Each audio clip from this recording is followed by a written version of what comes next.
Hello everyone, welcome in Shipranomics channel. Student, आप लोगों ने जो यूजीसी नेट का एग्जाम अभी हुआ है उसका एक पेपर भेजा है कि मैम इस पेपर का हमें सॉल्यूशन चाहिए और खासकर एक माइक्रो इकोनॉमिक्स का सवाल भेजा है। तो हर आपका रिक्वेस्ट है कि आप अपने शब्दों में इसको बहुत ही सिंपल वे में बताइए। तो ठीक है, आज के इस क्लास में मैं आपको जो पर्टिकुलर क्वेश्चन है उसको मैं बहुत अच्छे से समझाऊंगी। And first of all, let me introduce myself, student. I am Dr. Shipra ma'am, and this is my mobile number 9320634901. आप मुझे इस नंबर पे मैसेज कर सकते हैं और दिस इज माय ऐप शिप्रानॉमिक्स। मेरे ऐप को आप गूगल प्ले स्टोर से डाउनलोड भी कर सकते हैं। और एक और इन्फॉर्मेशन मैं दे दूं आप लोगों को कि मेरे ऐप पर जो लाइव क्लासेस चल रही हैं नेट 2024-25 के लिए। नेट 2024-25 मैंने इसलिए लिखा है क्योंकि ये वाला बैच लेके आप दिसंबर का एग्जाम भी दे सकते हो और अगले जून का भी एग्जाम दे सकते हो। इस बार दिसंबर में पास करके तो अगले जून को देने की जरूरत नहीं होगी, लेकिन ये दोनों सीरीज के लिए निकाला है मैंने। और इसमें जितने भी अभी तक के बैचेस हो चुके हैं उसकी रिकॉर्डिंग भी अवेलेबल है और सैटरडे को टेस्ट भी मैं लेती हूँ। एमपी सेट का भी बैच लाइव चल रहा है, साथ ही साथ हरियाणा पीजीटी का बैच भी लाइव चल रहा है। ठीक है, अब हम आ जाते हैं उस सवाल पर जो आप लोगों ने मुझे भेजा है। देखिए, ये क्वेश्चन है। आई होप आप लोगों को ये क्वेश्चन दिखाई दे रहा होगा। देखिए, इस क्वेश्चन को बस मैं रीड आउट कर देती हूँ, फिर मैं इस ग्राफ को खुद से बना करके तब आपको समझाऊंगी। ये जो क्वेश्चन है ये है एकाधिकारात्मक शक्ति की सामाजिक लागत से संबंधित निम्नलिखित चित्र पर विचार करें। और आपसे पूछा गया है कि इसमें जो विभिन्न नोटेशंस हैं वो क्या बताते हैं। एक मिनट में पेन एक्टिव कर लूं। ठीक है, यहाँ पर आपको मोनोपोलिस्टिक पावर के बारे में ये चित्र दिया गया है और आपसे पूछा गया है कि इसमें आपको ये बताना है कि निम्नलिखित में से कौन सी ये जो नोटेशंस हैं ये क्या बताते हैं। ठीक है, क्वेश्चन आप समझ गए। अब चलिए मैं आपको इस क्वेश्चन का आंसर पहले अपने अनुसार बताऊं, उसके बाद हम इस क्वेश्चन पर दोबारा से आएंगे।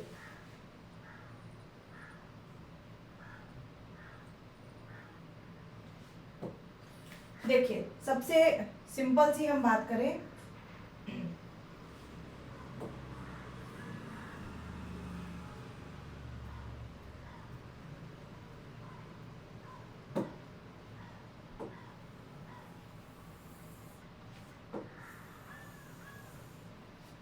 सबसे पहले हम एक मोनोपोलिस्टिक को आप छोड़ो, मोनोपोली पावर को आप छोड़ो, पहले हम देखते हैं कि सोशल वेलफेयर मैक्सिमम कैसे होता है। यहाँ पर सोशल वेलफेयर का लॉस बोला गया है।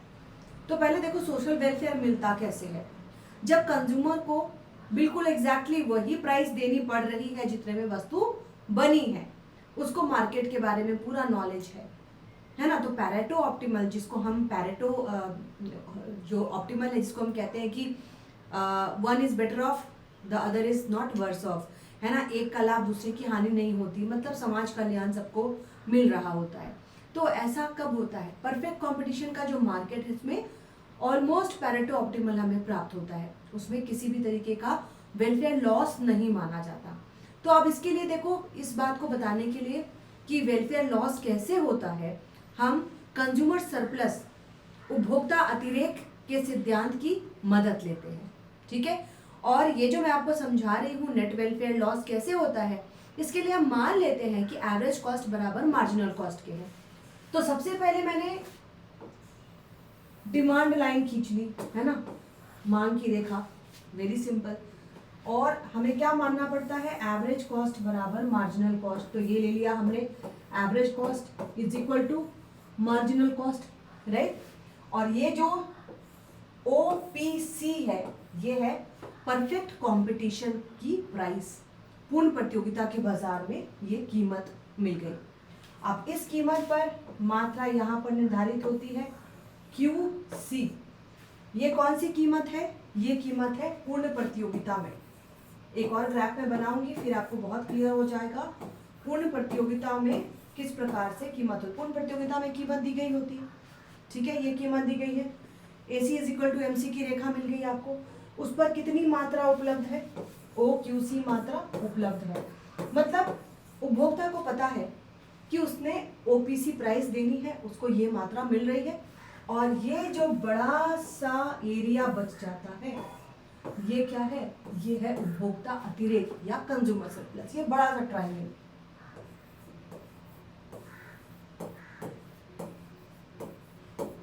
ये क्या है, ये है एरिया उपभोक्ता अतिरेक का या कंज्यूमर सरप्लस का।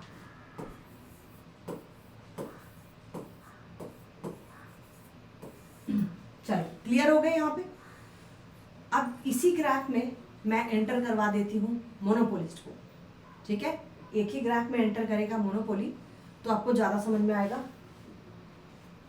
बट हम कलर चेंज कर देंगे ताकि ग्राफ की क्लैरिटी रहे।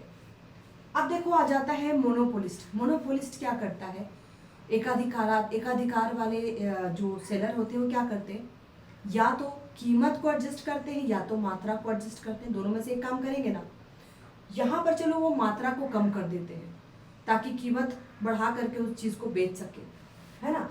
तो ये था क्यूसी, वो मात्रा यहाँ पर ले आता है। मोनोपोलिस्ट जो है यहाँ पे मात्रा ले आता है। मात्रा क्या किया उसने, मात्रा को पीछे की ओर कम कर दिया।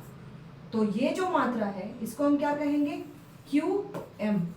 मोनोपोली के बाजार में अब ये मात्रा मिलेगी, ठीक है, दिख रहा है आप लोगों को। अब देखो इसने मात्रा कर दी कम, ठीक है, मात्रा कम कर दी तो अब इसका प्राइस ज्यादा हो जाएगा। तो इस प्राइस को हम यहां से यहां की ओर ले जाएंगे, क्लियर है। तो ये जो प्राइस थी ये परफेक्ट कंपटीशन की प्राइस थी, अब ये हो गई मोनोपोलिस्ट की प्राइस। दो कलर से आपको समझ में आ रहा है। मोनोपोली ने, एकाधिकारी ने आकर करके मात्रा को कर दिया कम, तो कीमत हो गई ज्यादा, ठीक है। अब कीमत ज्यादा हो गई। अब इसमें देखो 3 एरिया बन रहा है, 3 एरिया इसमें आपको दिख रहा है। पहला एरिया कौन सा दिख रहा है आपको, पहले जो कंज्यूमर सरप्लस था ये पूरा था, है ना। कंज्यूमर सरप्लस ये पूरा एरिया था, यहां से यहां तक था ना कंज्यूमर सरप्लस। अब क्या हो गया, मोनोपोलिस्ट के आने के बाद ये जो एरिया है, ये कंज्यूमर से छिन गया, लॉस ऑफ कंज्यूमर सरप्लस। कोई और कलर कर दूं, एक हम ले आते हैं बैगनी कलर, चलो ठीक है। तो लॉस ऑफ कंज्यूमर सरप्लस का एरिया क्या हो गया, अब ये बड़ा वाला एरिया कंज्यूमर सरप्लस नहीं रहा, है ना। अब ये हो गया लॉस ऑफ कंज्यूमर सरप्लस, ये बड़ा सा एरिया। पहले ये पूरा एरिया आ रहा था ना, पहले ये पूरा एरिया कंज्यूमर सरप्लस था, ये बड़ा सा ट्रायंगल कंज्यूमर सरप्लस था। जैसे ही एकाधिकारी आया उसने मात्रा को कम किया, कीमत बढ़ गई, ये एरिया कंज्यूमर सरप्लस का उससे छिन गया, ठीक है।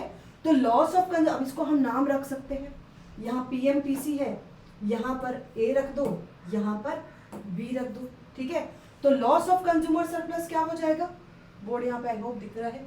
Loss of consumer surplus PM, A, B और पीसी, है ना। ये पूरा area loss of consumer surplus, ठीक है, ये आपको दिख रहा है loss of consumer surplus PM, A, B, सी।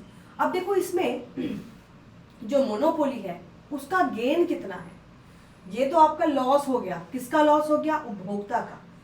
लेकिन एक का लॉस दूसरे का बेनिफिट भी होता है, ठीक है। बेनिफिट किसको होगा, बेनिफिट किसको होगा, बेनिफिट होगा एकाधिकारी को, ठीक है, बेनिफिट होगा एकाधिकारी को। अब बेनिफिट एकाधिकारी को कितना होगा, ये वाला एरिया एकाधिकारी के पास गेन की तरह चला जाता है, ठीक है। ये जो एरिया है ये आपके एकाधिकारी का प्रॉफिट है। तो अब देखो एकाधिकारी का जो गेन आया, ये प्रॉफिट आया, प्रॉफिट नहीं, इसका जो लाभ है, एकाधिकार का जो लाभ है वो एरिया छोटा है, कम है, और इसका जो लॉस हुआ था वो एरिया बड़ा है। अब हम सिर्फ और सिर्फ मोनोपोलिस्ट के आगमन के बाद दिखाते हैं किस तरह से ग्राफ चेंज होता है, ठीक है। अब देखो ये डिमांड लाइन थी, फिर से समझिएगा, यहाँ पर AC बराबर MC था, ठीक है। ये वाली जो मात्रा थी पूर्ण प्रतियोगिता की मात्रा थी, पूर्ण प्रतियोगिता की कीमत थी। एकाधिकारी के आने पर एकाधिकारी ने क्या किया, मात्रा को कम कर दिया, मात्रा पीछे की ओर लौट गई तो एकाधिकारी की मात्रा हो गई। क्लियर है? अब मैं क्वेश्चन पे आऊंगी तो आपको क्वेश्चन समझ में आएगा। और ये एकाधिकारी की कीमत हो गई पीएम, है ना। क्या घटा क्या बढ़ा, दो ही चीज हम देखेंगे। पहला हम देखेंगे लॉस ऑफ कंज्यूमर सरप्लस, फिर हम देखेंगे gain of producer. Loss of consumer surplus तो बहुत बड़ा एरिया है, पीएमपीसी, इसका नाम मैंने ए रखा, इसका बी रखा। तो लॉस ऑफ कंज्यूमर सरप्लस, ये वाला जो एरिया है ज्यादा बड़ा है, पीएम, पीसी, बी और ए। पीएम, पीसी, बी और ए, ये क्या है, लॉस ऑफ कंज्यूमर सरप्लस। ठीक है, बहुत बड़ा है ये एरिया।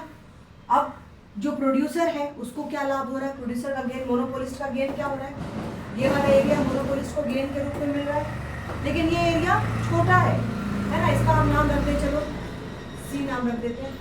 तो गेन ऑफ प्रोड्यूसर सरप्लस, ये वाला एरिया होगा पीएम, पीसी, सी और ए। पीएम, पीसी, सी और ए। तो अब देखो जो एरिया, जितना भाग मोनोपोलिस्ट को मिला वो कम है ना, उसका जो फायदा हुआ वो कम है, लेकिन कंज्यूमर का जो लॉस हुआ वो ज्यादा है ना, ये एरिया बहुत बड़ा है। अब आपको जो सवाल यूजीसी नेट ने पूछा था वो बहुत इजी था। अब मैं सवाल पे आती हूँ। अब आप देखना सवाल कितना इजी था। देखो